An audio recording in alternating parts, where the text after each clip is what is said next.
Hi, and welcome back to E7 Kitchen. And today we're going to be talking about how to clean your old appliances. Now, appliances cost a lot of money. So if they're working well and they just old, then all we're going to do is just clean them real good and shine them up. So today, that's what we're going to do with our dishwasher. See this old dishwasher?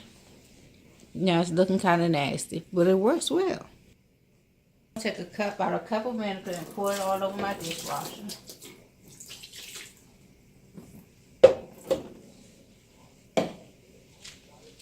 Take about 2 or 3 drops of tea tree oil. Now usually I would go here and scrub the door. You can do that. That's an option if yours is really, really dirty or have a lot of leftover food or dishwasher detergent left over on it.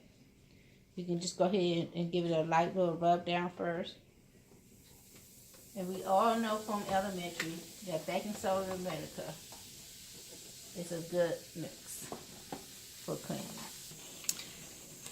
While that's going on, you can wipe down the outside. You're going to let it run its cycle. When you come back, you can wipe it down if there's anything left in it, but it should be nice, bright, and smelling good.